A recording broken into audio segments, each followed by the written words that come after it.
কিভাবে ধরে থাকলে কি আশহাদু আল্লা ইলাহা ইল্লাল্লাহু ওয়াহদাহু লা শারীকা লাহু ওয়া আশহাদু আন্না মুহাম্মাদান আবদুহু ওয়া রাসূলুহু আম্মা বা'দু ফাউযু বিল্লাহি মিনাশ শাইতানির রাজীম বিসমিল্লাহির রহমানির রহিম إذا الشمس كورت وإذا النجوم انكدرت وإذا الجبال سيرت وإذا العشار عطلت وإذا الوحوش حشرت وإذا البحار سجرت وإذا النفوس زوجت وإذا الموءودة سئلت بأي ذنب قتلت 81 নম্বর সূরা আত-তাকবীরের আয়াতগুলি পাঠ করেছি শুরু থেকে। এর হুবহু বাহ্যিক তর্জমা। যখন সূর্যকে আবৃত করা হবে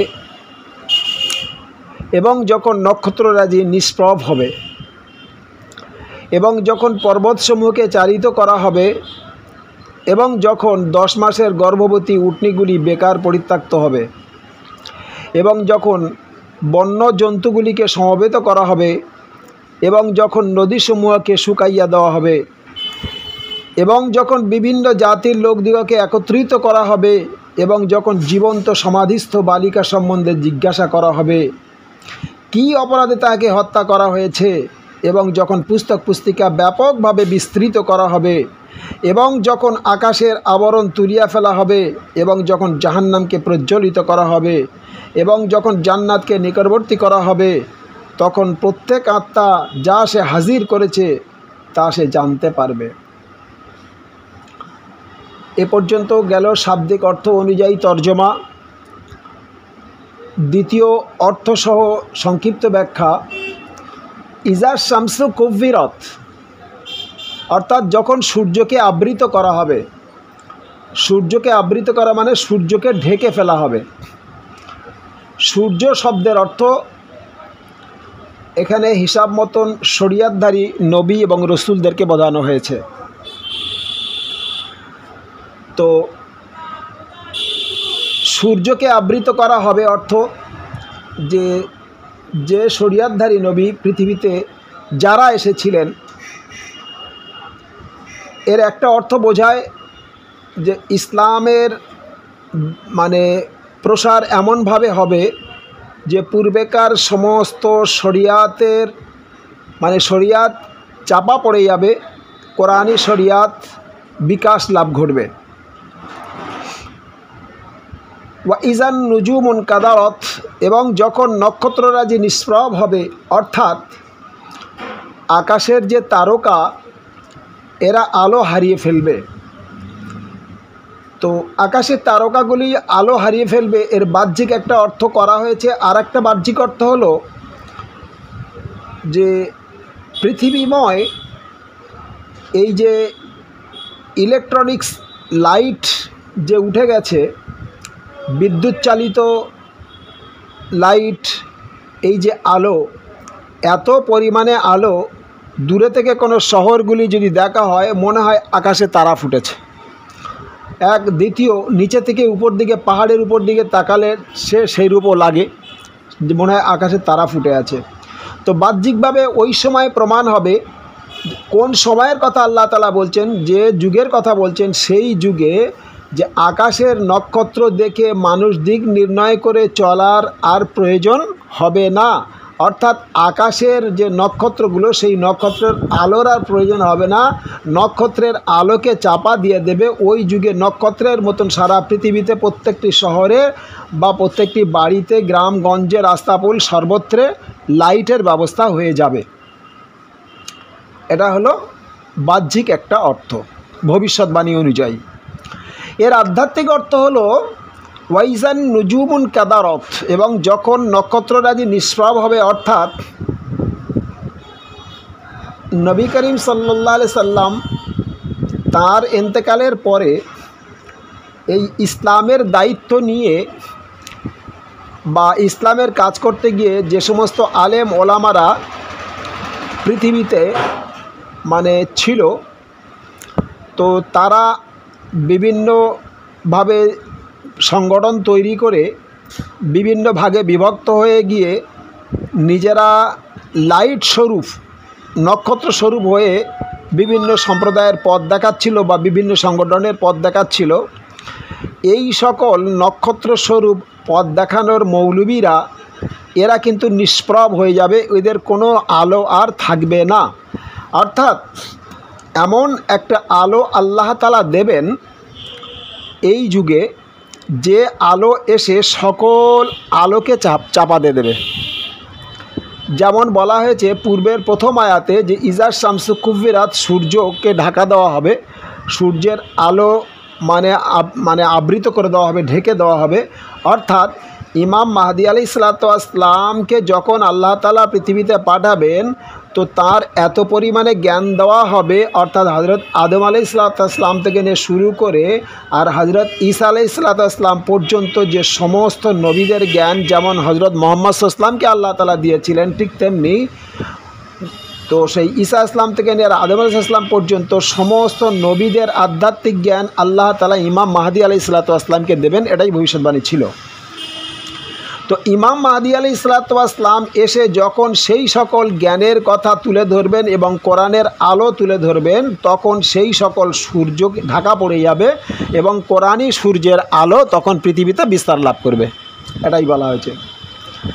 তো এই কোরআন শরীফের বা অন্যান্য সূর্য, অর্থাৎ অন্যান্য শরিয়াতের অন্যান্য নবীদের আপনার মান্যকারীরা, তাদের যত বড় বড় জ্ঞানীগুণীরা আছে তাদের মধ্যে, সেই সকল জ্ঞানীগুণীরা যখন ধর্ম প্রচার ও প্রসারের কাজে লিপ্ত হবে, তো তাদের সকলার যুক্তিকে খণ্ডন করে, সকল ধর্মের যুক্তিকে খণ্ডন করে, সকল ভুল উত্তরকে খণ্ডন করে সত্য উত্তর যিনি দেবেন তিনি হবেন সেই যুগের প্রতিশ্রুত মসিহ।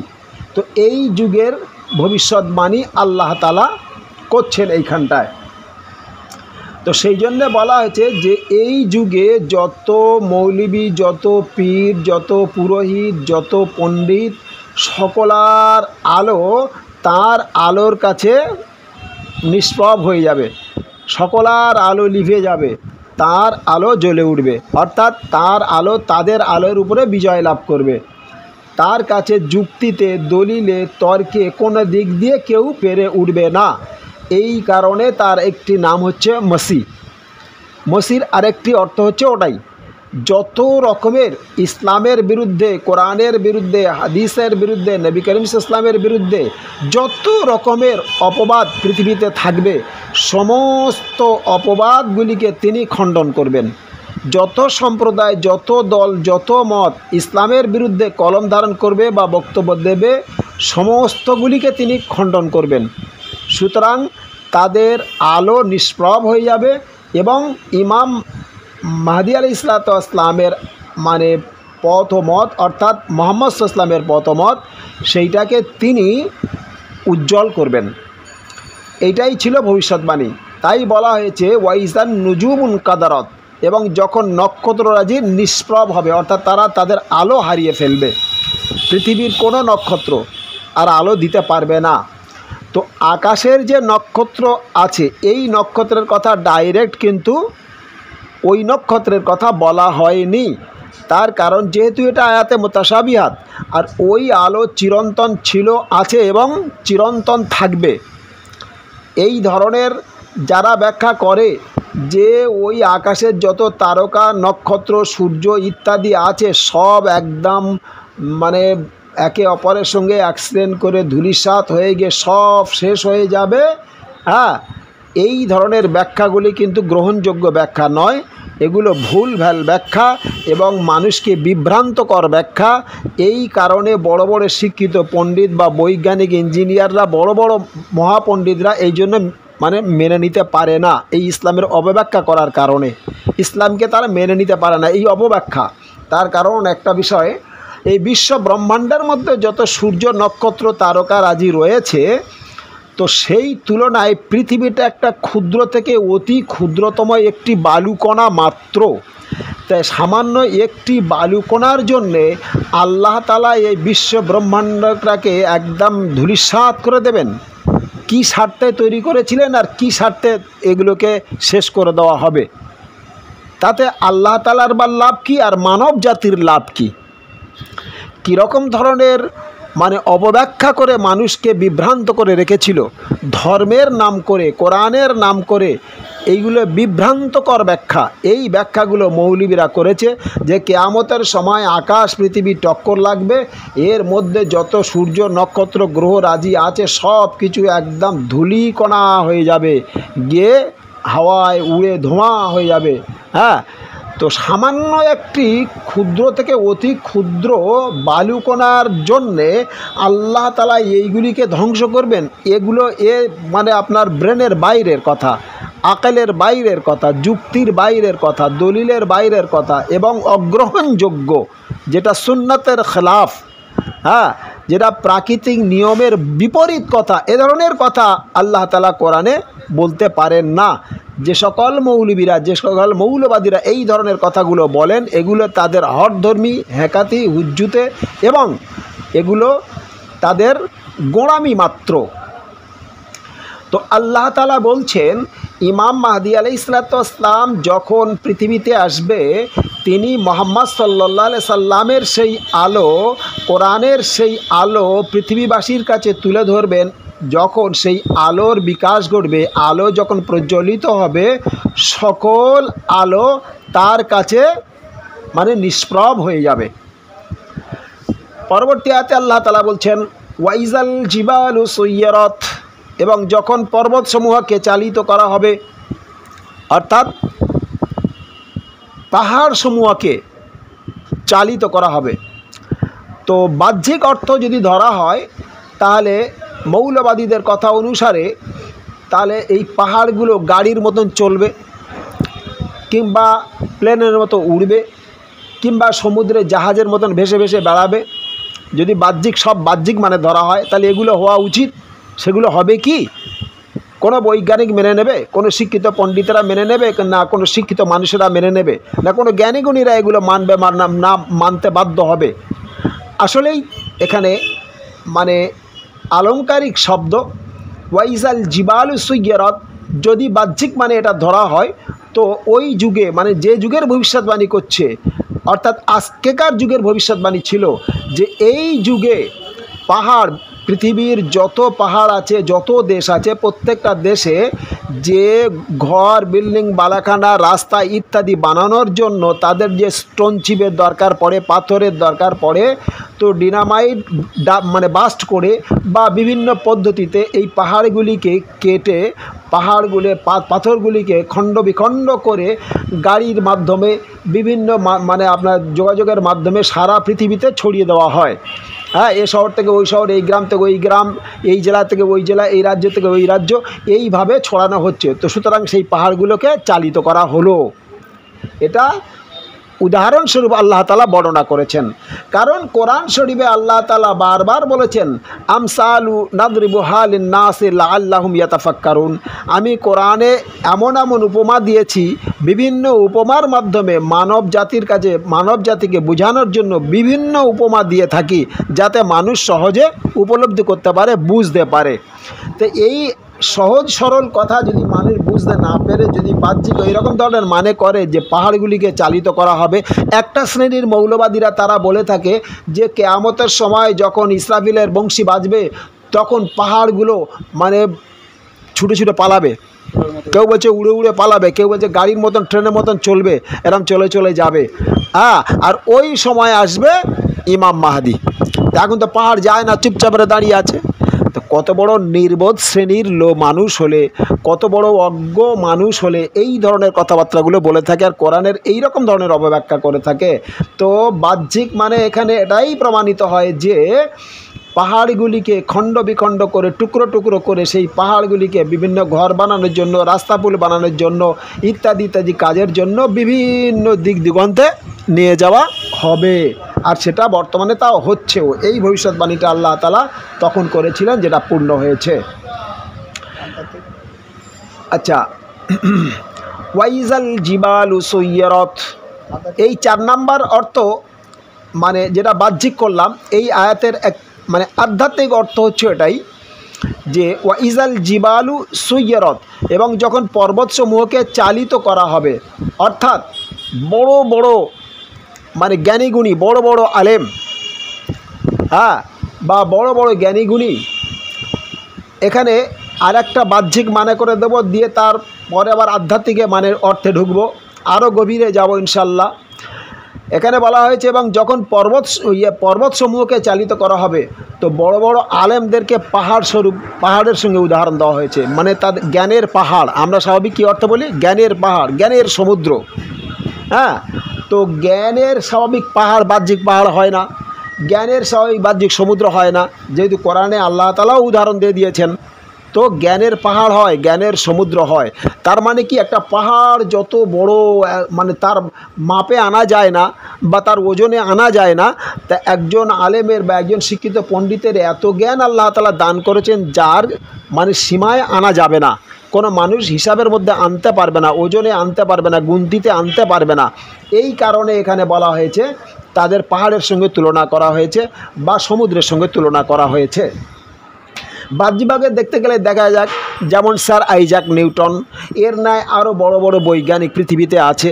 আজকে যারা মহাকাশ গবেষক বা মানে আপনার নবমণ্ডল গবেষক, ভূমণ্ডল গবেষক, এই সমস্ত গবেষকরা আজকের মানে তারা গবেষণা করে, এই যে নাসার বৈজ্ঞানিক বা আরও অন্যান্য বৈজ্ঞানিকরা গবেষণা করে চন্দ্রে পৌঁছে গেল, মঙ্গল গ্রহে পৌঁছে গেল, এই আকাশ ছেড়ে মহাকাশে পাড়ি দেওয়ার জন্যও তারা চিন্তাভাবনা করছে। হ্যাঁ, এই ছায়াপথ ছেড়ে অন্য ছায়াপথে যাওয়ারও চিন্তাভাবনা করছে। সেই যন্ত্র আবিষ্কারও করেছে, যে যন্ত্রের মাধ্যমে আজকের চন্দ্রে পৌঁছে গেল, যে যন্ত্রের মাধ্যমে আজকের মঙ্গল গ্রহে পৌঁছে গেল, যেটা মানুষ ভাবতেও পারেনি তৎকালীন যুগে, কখনো ভাবতে পারেনি, ব্রেনে আনতেও পারেনি। যেমন মনে করুন না, রাসূলুল্লাহ সাল্লাল্লাহু আলাইহি ওয়াসাল্লামের যুগ আজ থেকে বেশি দিন নয়, মাত্র ১৫০০ বছর পূর্বে যখন কোরআনের এই আয়াতটি পড়া হয়েছিল, তখন সাধারণ আম যারা ছিল তারা কিন্তু বাহ্যিক অর্থটা বুঝেছিল, যতটুকু বোঝার বুঝে নিয়েছিল। কিন্তু এটা যে প্রমাণ, বাস্তবে প্রমাণ হবে, এটা তৎকালীন যুগে বুঝে আসেনি। রাসূলুল্লাহ সাল্লাল্লাহু আলাইহি ওয়াসাল্লাম জানতেন, তার সঙ্গে যে সমস্ত সাহাবীদেরকে আল্লাহ তাআলা আধ্যাত্মিক জ্ঞানে উপলব্ধি করেছিলেন তারাও জানতেন, কিন্তু সেইটা সেই সময়ের যুগে ব্যাখ্যা দেওয়ার সম্ভব ছিল না, কারণ ব্যাখ্যা দিলে মানুষ বুঝতে পারতো না, বোঝা সম্ভব ছিল না। কারণ ওই সময়কার কথা কি ছিল, ওই সময়ের কথা বলা হয়েছিল যে সূরা রহমানে আছে, ইয়া মাশরাল জিন্না ওয়াল ইনস ইন ইসতাতাতুম আন তানফুযু মিন আকতারিস সামাওয়াতি ওয়াল আরদ ফানফুযু লা তানফুযুনা ইল্লা বিসুলতান। ওহে মানব এবং দানব সম্প্রদায়, তোমরা কি ইচ্ছা করলে পারবে এই মানে ভূমণ্ডল ছেড়ে নবমণ্ডলে অতিক্রম করতে, কিংবা এই আকাশ ছেড়ে অন্য আকাশে যেতে, কিংবা পৃথিবী থেকে মানে আপনার অন্য কোনো গ্রহে যেতে? বলছে লা তানফুজুন, কখনো তোমরা পারবে না, এই ক্ষমতা তোমাদেরকে দেওয়া হয়নি, ইল্লা বিসুলতান, অর্থাৎ সেই শক্তি, সেই উপকরণ ব্যতীত। আল্লাহ তাআলা সেই উপকরণ, সেই শক্তি যদি তোমাদেরকে দান করে তাহলে তোমরা পারবে। কখন সেই শক্তি দান করা হবে? ভবিষ্যৎবাণী ছিল ওই সময় সেই শক্তি দেওয়া হবে। তারও আয়াত পরিষ্কার আল্লাহ তাআলা বলেছেন, কি বলা হয়েছে? যে যখন সেই জ্ঞান আল্লাহ তাআলা দেবেন, অর্থাৎ বিজ্ঞানের বিকাশ যে যুগে ঘটবে, আল্লাহ তাআলা যে জ্ঞানগুলো মানব জাতির মধ্যে দিয়েছিলেন, প্রত্যেকটি মানুষের যে জ্ঞান কোষগুলো যে মানে আপনার নির্জীব অবস্থাতে ছিল, এই যুগে এসে সেই জ্ঞান কোষগুলো সজীবতা লাভ করবে, প্রকাশ পাবে, তার বিকাশ ঘটবে। তখন আস্তে আস্তে বিজ্ঞান আবিষ্কার হবে, তখন আস্তে আস্তে যন্ত্রপাতি আবিষ্কার করবে। যে লোহা জলে দিলে ডুবে যেত সেই লোহাকে জলে ভাসাবে, যে লোহা মাটিতে ফেলে দিলে মাটিতে চেপে পড়ে চুপ করে থাকতো সেই লোহাকে আকাশে ওড়াবে। হ্যাঁ, যে পানি মানে আপনার মানে ছড়িয়ে দিলে চলে যেত বা ঢেলে দিলে গড়িয়ে যেত, সেই পানিকে বরফ জমিয়ে এক জায়গায় রাখবে, সেই পানিকে হাতে ধরে রাখতে পারবে, সেই পানি আবার অন্যকে মেরে মাথা ফাটিয়ে দিতে পারবে, এত উন্নত হবে। তো পানি জমানো মানে জমাতেও পারবে, হাওয়াকে ধরে রাখতে পারবে, সূর্যের তাপকে ধরে রাখতে পারবে, আবার পৃথিবী থেকে অন্য কোনো গ্রহে পৌঁছে দেওয়ার জন্য এই লোহাকে এমনভাবে কাজে লাগাবে যে লোহা সেখানে পৌঁছে যাবে, বিদ্যুৎকে ধরে রাখার মতন ক্ষমতা মানুষের আসবে। অর্থাৎ এই ব্রেনের সেই জ্ঞান আল্লাহ তাআলা এই সময় বিকাশ ঘটাবে, সেইটার ভবিষ্যৎবাণী ছিল ইন্নাহু লা ইলমুল লিসাআতে, নিশ্চয়ই সেই জ্ঞান দেওয়া হবে ঘড়ি ঘন্টার সময়, অর্থাৎ এই যুগে।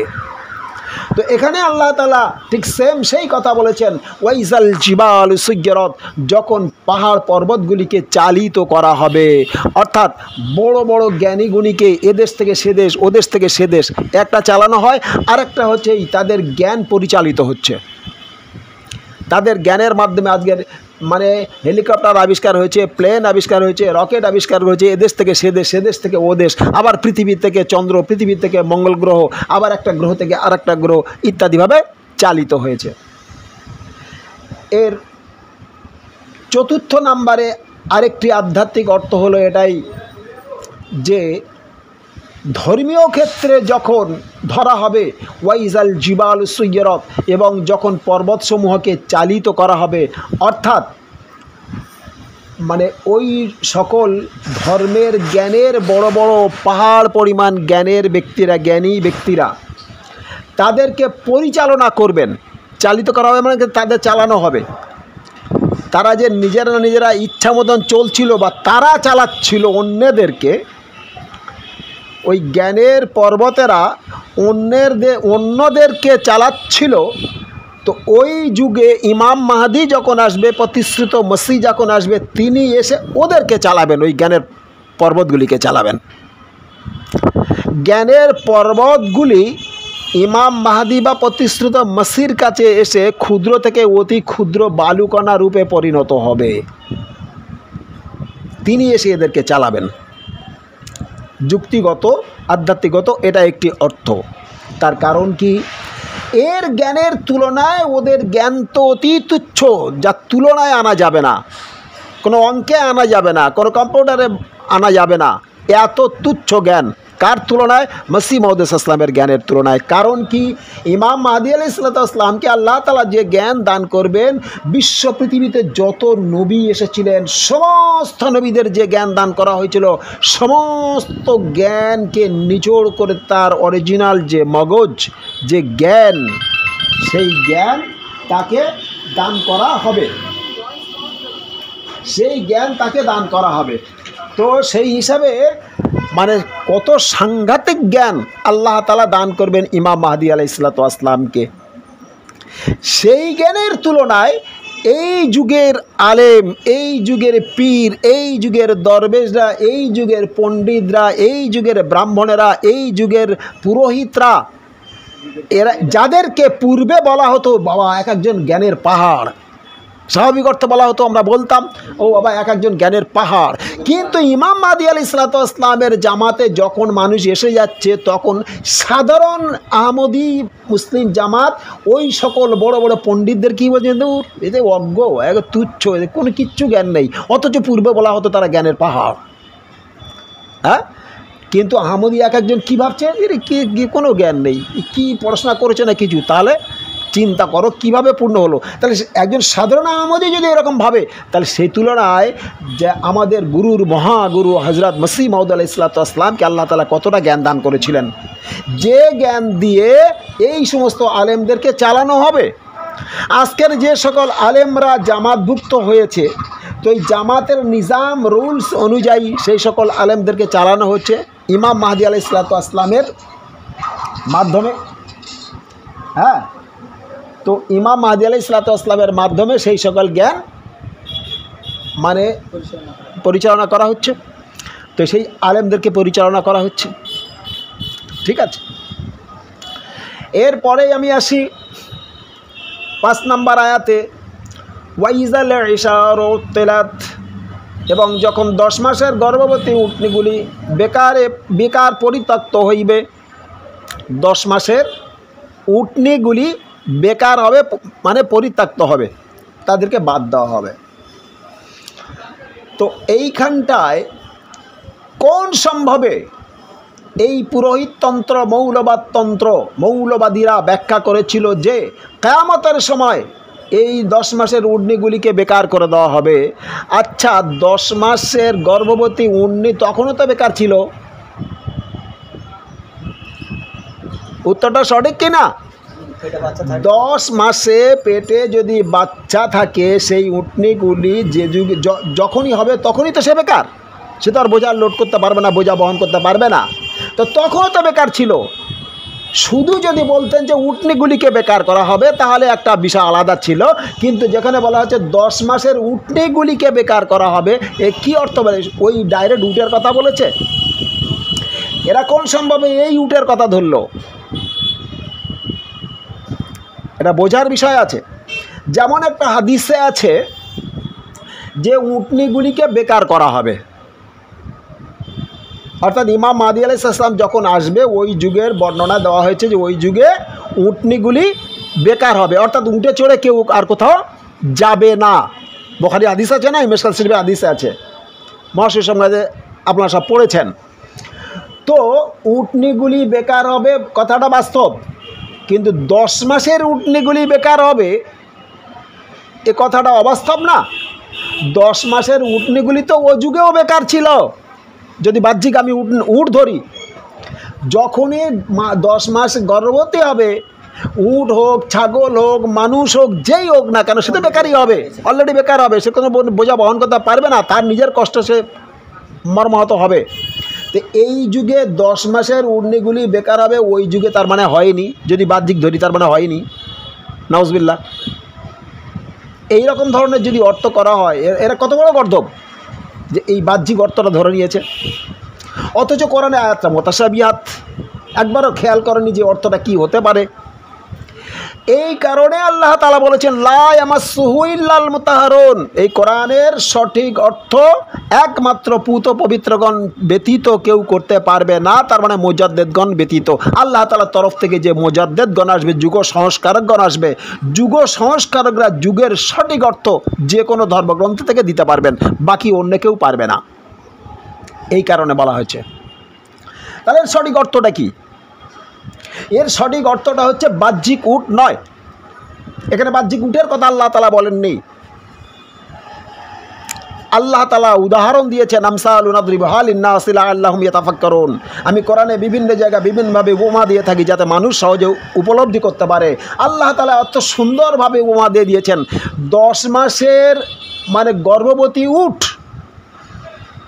অর্থাৎ তার 10 মাস যখন হয়ে যায় তার পেট সম্পূর্ণ ভরে যায়, অচল হয়ে যায়, তাই না? তো এই যুগের যে সকল মৌলবাদী, মৌলবী, পুরোহিত, পীর, আলেম, ওলামা, দরবেশ, তাদের বাহ্যিক এলেম প্রচুর পরিমাণে হবে, প্রচুর এলেম হবে, প্রচুর জ্ঞানীগুণী হবে, বহু বড় বড় ডিগ্রিধারী হবে, বড় বড় পণ্ডিত, বড় বড় শিক্ষিত, বড় বড় ডিগ্রিধারী, অনল আরবিতে কথা বলতে পারবে, অনল উর্দুতে ভাষা কথা বলতে পারবে, ইংলিশ ভাষায় কথা বলতে পারবে, যে কোনো ভাষা কথা বলতে পারবে, বহু বড় বড় জ্ঞানীগুণী হবে। এত এলেম তার মধ্যে হবে, আল্লাহ তাআলা উদাহরণ দিচ্ছে 10 মাসের গর্ভবতী উটের মতো, মানে তাদের পেটে এলেম ভরা থাকবে কিন্তু বেকার হয়ে যাবে। কারণ কি? মসিহ মাউদ ইসলামের এলেমের কাছে তার এলেম বেকার হয়ে যাবে, আধ্যাত্মিক জ্ঞানের কাছে বেকার হয়ে যাবে। সেই জন্য বলা হয়েছে যে ওই যুগে 10 মাসের উটনি, গর্ভবতী উটনি যেমন বেকার হয়, বেকার করে দেওয়া হয়, তারা এরকম বেকার হয়ে যাবে। তা 10 মাসের উটনি যদি বাহ্যিক ধরা হয় তো এই যুগে বেকার হবে কেন? সে যুগে তো বেকার ছিল, যখন হবে তখনও তো বেকার ছিল। তা আল্লাহ তাআলা ওই উটনির কথা বলা হয়নি, উটের সঙ্গে একটা উদাহরণ দেওয়া হয়েছে। উট যেমন বোঝা বহন করে লোড নিয়ে চলতে পারে, তো আলেমরা, বড় বড় আলেমরা, শিক্ষিত জ্ঞানীরা এরকম বোঝা বহন করেছে, নিয়ে চলতে পারে, কিন্তু এত আলেম মানে এতটা এলেম তারা অর্জন করবে, এতটা জ্ঞান অর্জন করবে, এতটা ডিগ্রি অর্জন করবে 10 মাসের উটের ন্যায়, কিন্তু বেকার হবে। কারণ কি? ইমাম মাহদী আলাইহিস সালামের জ্ঞানের কাছে তাদের জ্ঞান অতি তুচ্ছ, কোনো তুলনা আসবে না, কোনো তুলনায় আসবে না। একদম তুচ্ছ করে দেওয়া হবে। সেই জন্য ইমাম মাহদী ইসলামের জ্ঞান এত প্রখর, আল্লাহ তাআলা জ্ঞান দান করবেন। ইন্নাহু লাইলমুল লিসাআতি, সেই জ্ঞান সেই ঘড়ি ঘন্টার সময় দেওয়া হবে। আল্লাহ তাআলা এত আধ্যাত্মিক জ্ঞান তাকে দান দিয়েছেন, এত আধ্যাত্মিক জ্ঞান দান করেছেন, তাই তিনি একথাই তিনি নিজেই বলেছেন, হ্যাঁ, যে মুঝসে ললকারনা আচ্ছা নেহি, হ্যাঁ, আমার সঙ্গে টক্কর নেওয়া এত সোজা কথা নয়, এত সোজা জিনিস নয়। তিনি ওই তরবারি, তিনি ওই ব্লেড, যদি তিনি কারোর উপরে পড়েন সে ফালা হয়ে যাবে, আর কেউ যদি তার উপরে পড়ে সেও ফালা হয়ে যাবে। তাকে ধ্বংস করা এত সোজা না। আল্লাহ তাআলা তার সম্পর্কে ভবিষ্যৎবাণী করেছিলেন, এই যুগের ভবিষ্যৎবাণী, এই যুগের মসির ভবিষ্যৎবাণী। এই কারণে আল্লাহ তাআলা বলেছেন, তাই ওয়াইজাল জিবাল সুয়্যিরাত 4 নম্বর আয়াতের সঙ্গে 55 নম্বর আয়াতে আল্লাহ তাআলা মানে ওর ব্যাখ্যা ফের আরও একটু বিস্তারিত করে দিয়ে দিয়েছেন উদাহরণ দিয়ে। 5 নম্বর আয়াতে ওয়াইজাল ইশারু উত্তিলাত, আয়াতের সঙ্গে আয়াতের সামঞ্জস্য তো রাখতে হবে। 6 নম্বর আয়াতে আল্লাহ তাআলা বলেন ওয়াইজাল উহুশু হুশিরাত, এবং যখন বন্য জন্তুগুলিকে সমবেত করা হবে। অর্থাৎ বন্য জন্তু, এখানে যদি বাহ্যিক অর্থ নেওয়া হয় তো এই যুগে, মানে যে যুগের ভবিষ্যৎবাণী আল্লাহ তাআলা করছেন, যে সেই যুগে বন্য জন্তুগুলিকে সমবেত করা হবে। অর্থাৎ প্রিয় নবী সাল্লাল্লাহু আলাইহি সাল্লামের জামানা ছিল আজ থেকে 1500 বছর পূর্বে। তখন ছিল, মানে তখন কি সার্কাস ছিল না, তখন চিড়িয়াখানা ছিল না, তখন এই ধরনের কোনো ব্যবস্থাপনা ছিল না, এবং কোন রাষ্ট্র কোথায় আছে তাও কেউ জানতো না সঠিক রূপে। হ্যাঁ, মানে এগুলো তো কিছু ছিলই না। তো যেহেতু যে বিষয়ে আলোচনা করছি ওই বিষয়ের উপরে বিশেষ করে মানে বলা যাক যে চিড়িয়াখানা ছিল না, যে চিড়িয়াখানাতে বিভিন্ন বন্য জন্তু থাকে, রাখা হয় এক জায়গায় করে। আজকের প্রমাণ হয়ে গেছে আল্লাহ তাআলা কোরআনের, মানে এই যে আয়াতে কারিমা, যখন এটা কিভাবে হবে যা মানুষের কাছে সম্ভব ছিল না। নেকড়ের ভয় থেকে মানুষ পাহাড়ের গুহায় থেকে লুকিয়ে থাকতো, মানে ছোট ছোট নেকড়েদের ভয় থেকে লুকিয়ে থাকতো, বা অন্যান্য জীবজন্তুর ভয় থেকে মানুষ আশ্রয় নিত, লুকিয়ে থাকতো। আজকে সেই সকল ভয়ঙ্কর থেকে অতি ভয়ঙ্কর জন্তুদেরকে মানুষ পরিচালনা করছে এবং তাদেরকে একত্রিতকরণ করে এক জায়গায় রাখছে, যার নাম দেওয়া হয়েছে চিড়িয়াখানা। হ্যাঁ, দেশের পৃথিবীর বিভিন্ন প্রান্তের বিভিন্ন দেশের বিভিন্ন পাখি, বিভিন্ন দেশের বিভিন্ন বাঘ, বিভিন্ন সিংহ, বিভিন্ন হাতি, বিভিন্ন গন্ডার, বিভিন্ন উট ইত্যাদি ইত্যাদি যত রকমের জীবজন্তু আছে, তার ম্যাক্সিমাম জীবজন্তুগুলো এক জায়গা করে একটা ব্যারিকেড করে সেখানে রেখে দেওয়া হয়ে তার নাম দেওয়া হয়েছে চিড়িয়াখানা। আমাদের দেশেও আছে, পৃথিবীর বিভিন্ন দেশেও আছে। কীভাবে আল্লাহ তাআলার ভবিষ্যৎবাণী পূর্ণ হলো। এ কোরআন যে সত্য, মুহাম্মদ সাল্লাল্লাহু আলাইহি ওয়াসাল্লাম যে সত্য বানিয়ে এনেছিলেন, আজকের 100% তা প্রমাণ হয়ে গেল। নাম্বার 1। নাম্বার 2, এর আধ্যাত্মিকও একটা ব্যাখ্যা আছে। সেই ব্যাখ্যাটি হলো এই,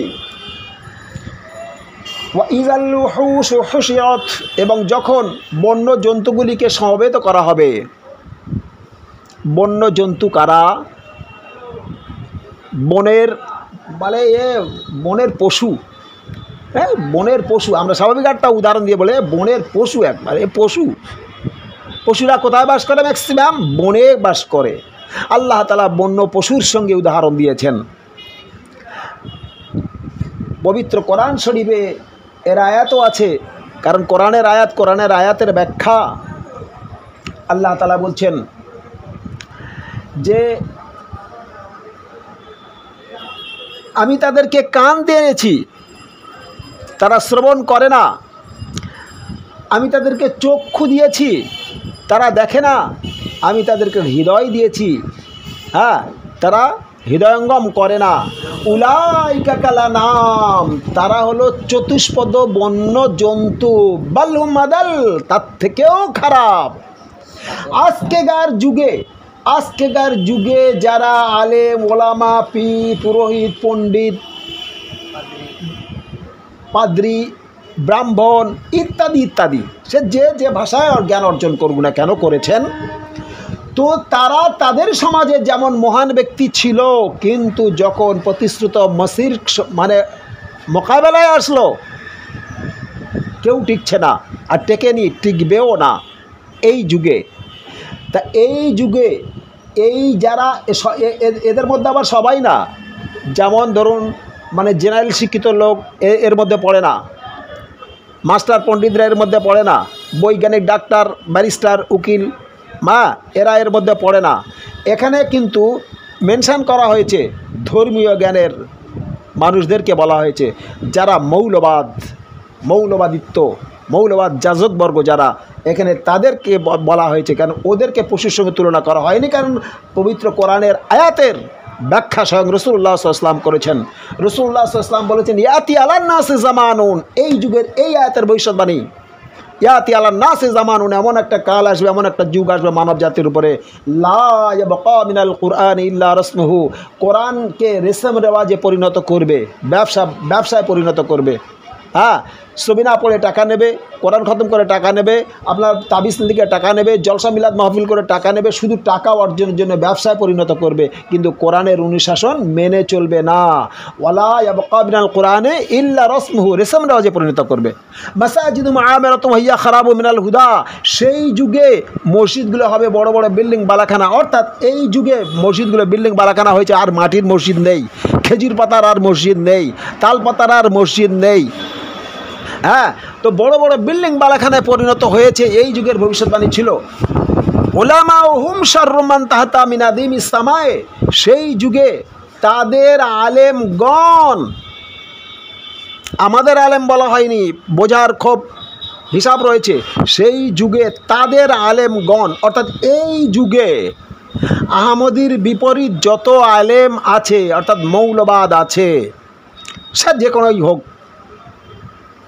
আমরা কারোর মেনশন করছি না, কিন্তু আহমদী ব্যতীত আর যত এই মৌলবাদ আছে, আল্লাহ তাআলা বলছে, রাসূলুল্লাহ সাল্লাল্লাহু আলাইহি সাল্লাম বলেছেন, উলামাউহুম, তাদের আলেমগণ, শাররুম মান তাহতা মিন আদিমিস সামায়ে, আকাশের নিচে পৃথিবীর উপরিভাগে যত জীব বাস করে, তন্মধ্যে সব থেকে যে নিকৃষ্ট জীব, যারা নিকৃষ্টতম জীব, তাদের থেকেও খারাপ।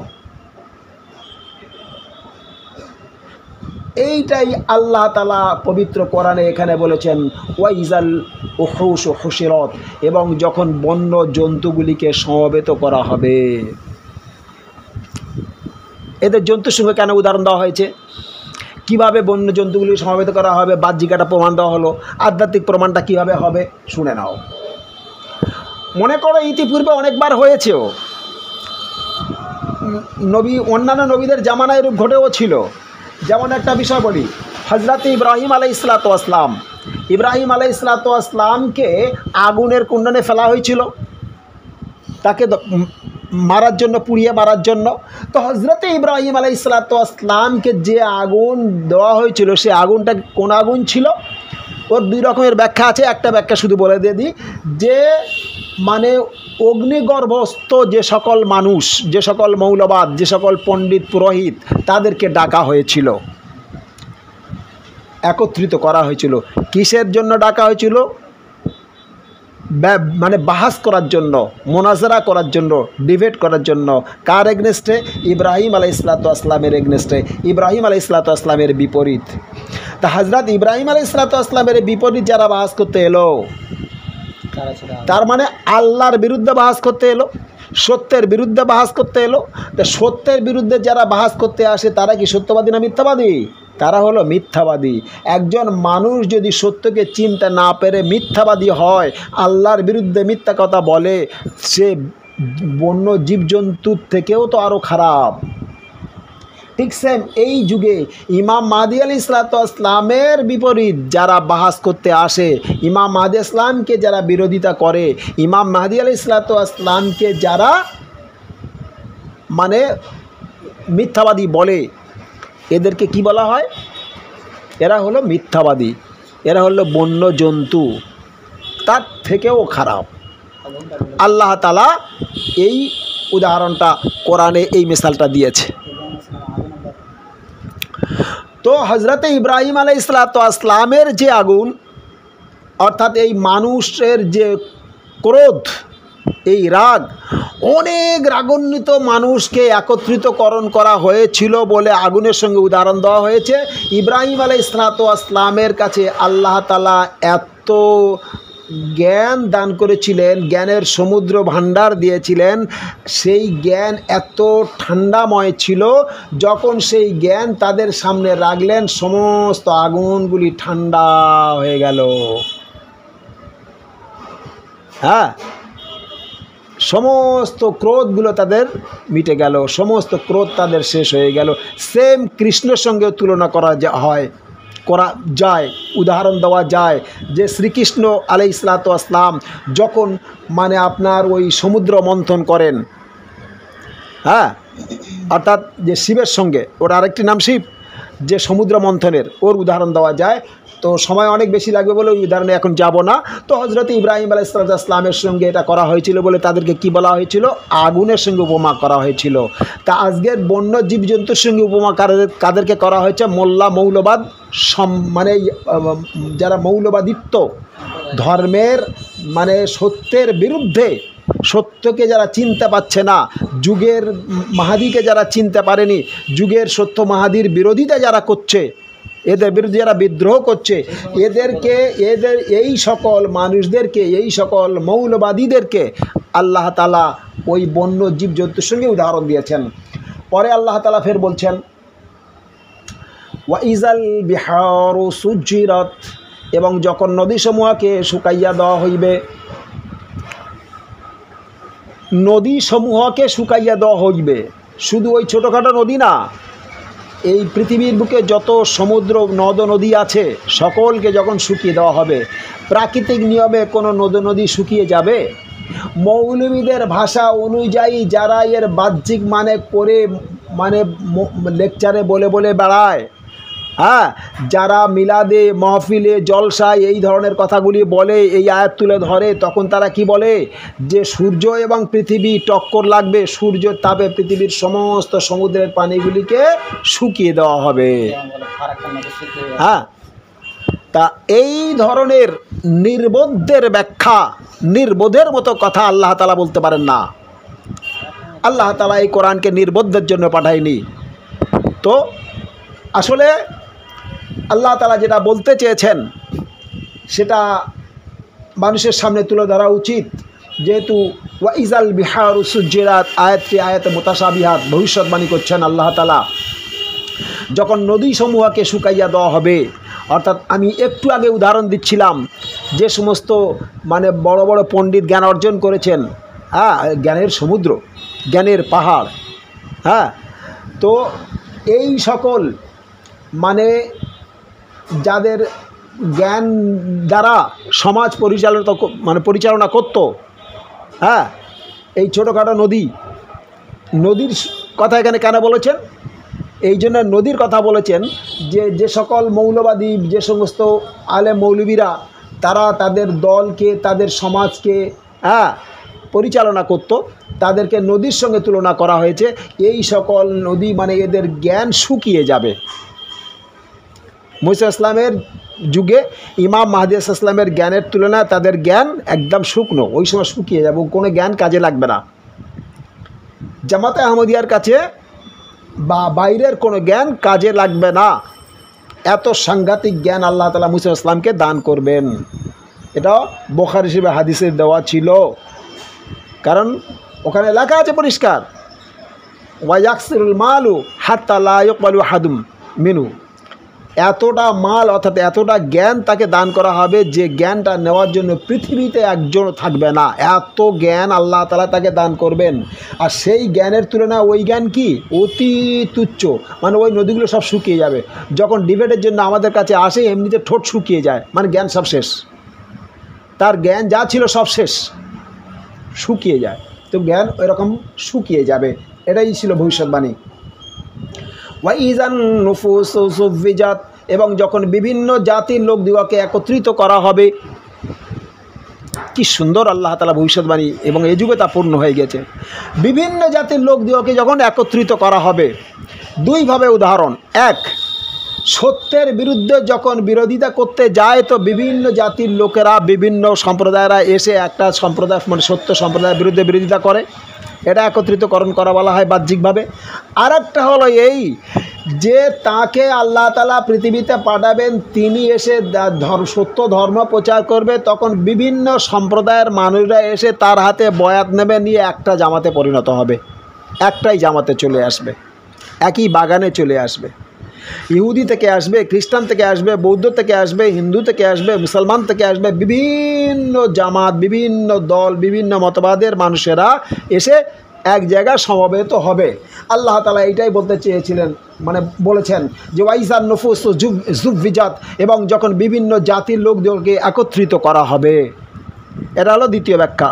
এর তৃতীয় আরেকটি ব্যাখ্যা হচ্ছে এই যে বিভিন্ন জাতির মানুষদের মধ্যে যে জ্ঞান ছিল, বিভিন্ন সম্প্রদায়, বিভিন্ন ধর্মের যে জ্ঞান ছিল, সকল জ্ঞানকে একত্রিতকরণ করা হয়ে, যেমন কোরআনের মধ্যে আল্লাহ তাআলা দিয়েছেন যে আল্লাহ তাআলা বলছেন যে আমি সমস্ত মানের কিতাবের জ্ঞান, হ্যাঁ, আমি কোরআনের মধ্যে দান করেছি। ফিহা কুতুবুন কাইয়্যিমা, এই কোরআনের মধ্যে প্রতিষ্ঠা করা হয়েছে। সেই কোরআনকে, কোরআনের জ্ঞানকে বিকাশ ঘটাবেন এই যুগে এসে, বিস্তারিত ব্যাখ্যা করবেন এই যুগে এসে প্রতিষ্ঠিত মসিহ আলাইহিস সালাম। তো তিনি এসে যে জ্ঞান যখন দান করবেন, সেই জ্ঞান মানে সমস্ত সম্প্রদায়ের লোকেদের মধ্যে যে জ্ঞান ছিল, সে জ্ঞান তারাও পাবে তার কাছ থেকে। হিন্দুরা হিন্দুদের কথা শুনতে পাবে, খ্রিস্টানরা খ্রিস্টানদের কথা শুনতে পাবে, মুসলমানরা মুসলমানদের কথা শুনতে পারবে। তিনি কোরআনের কথা বলবেন, বাইবেলের কথা বলবেন, তৌরাতের কথা বলবেন, গীতার কথা বলবেন, বেদের কথা বলবেন, ত্রিপিটকের কথা বলবেন, জিন্দাবিস্তার কথা বলবেন, বিভিন্ন ধর্মের জ্ঞানের কথা তিনি বলবেন। এবং বলেছেনও তাই, তিনি যে 88 খানা বইপত্র লিখেছেন, সমস্ত রকমের ধর্মের জ্ঞান তাতে দেওয়া আছে। এটাই পরিপূর্ণ হলো আজকের দিনে। এর পরের আয়াতে মহান আল্লাহ তাআলা বলেন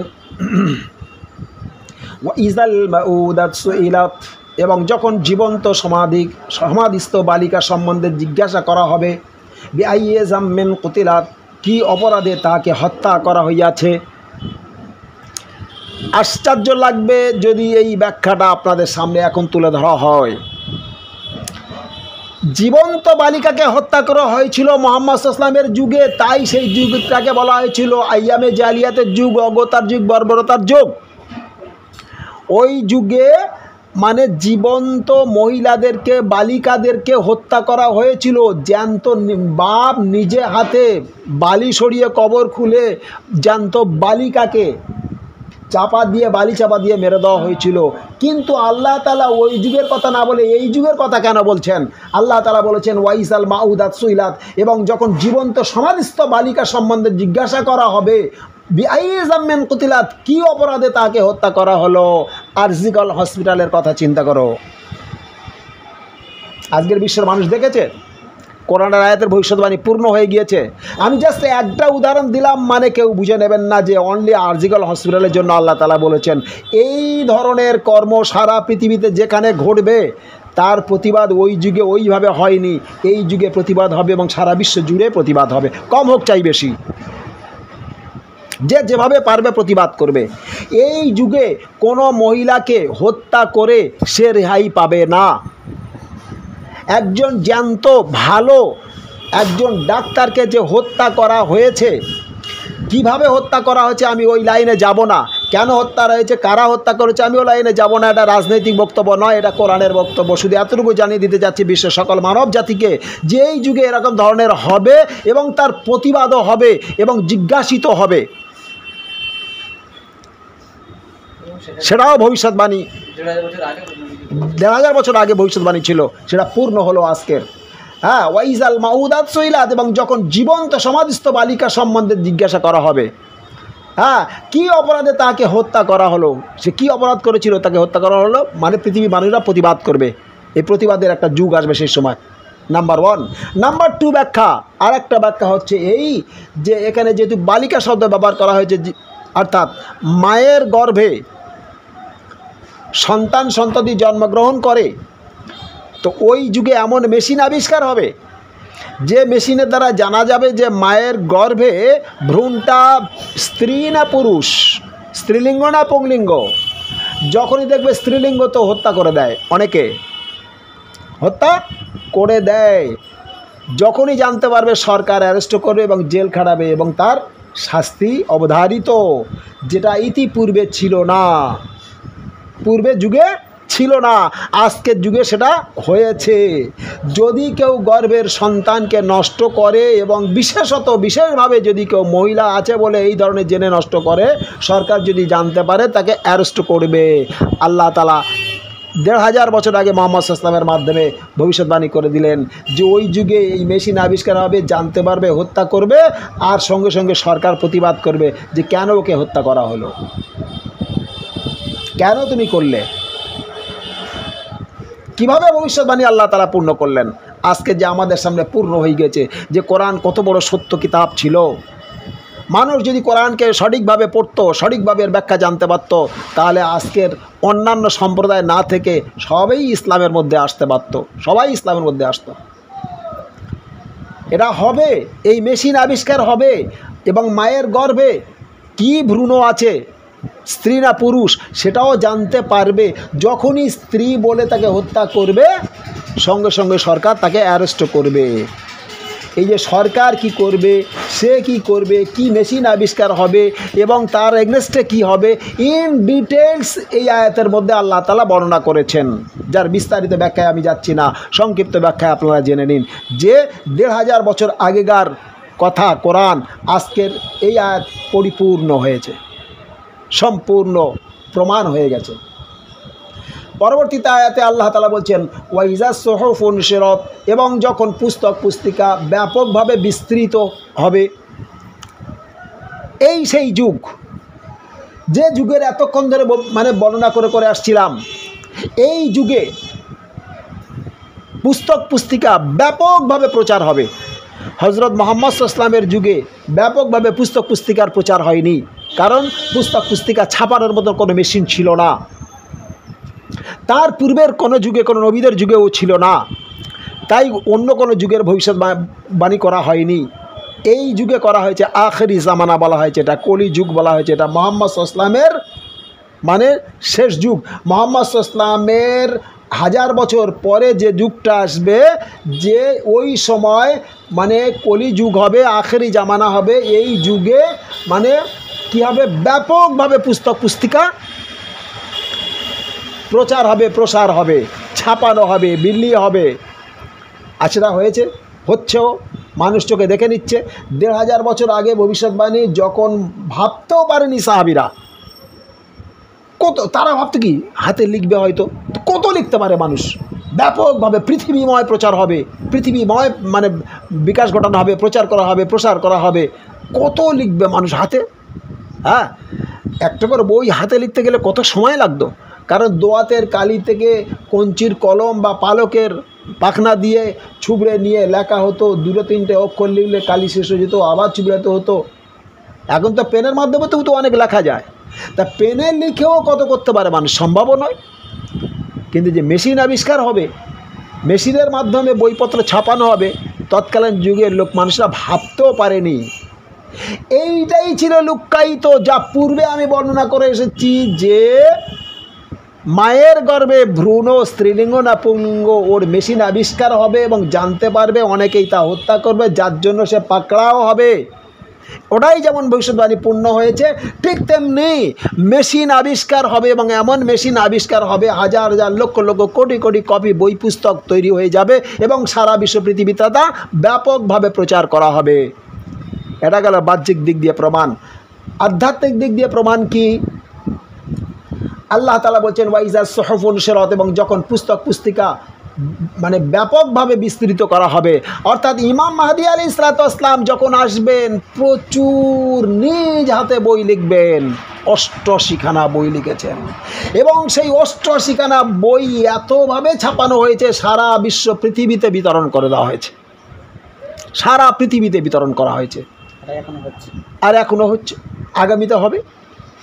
কিভাবে প্রমাণ হয়ে গেল? অন্যান্য সম্প্রদায়রা হয়তো বলবে যে আমাদের বই তো আমরা ছেপে প্রমাণ দিয়েছি, ঠিকই আছে, তাহলে এই বই তো তখন ছাপানো চলতো না পূর্বে, এখন তো ছাপিয়ে প্রমাণ হয়েছে।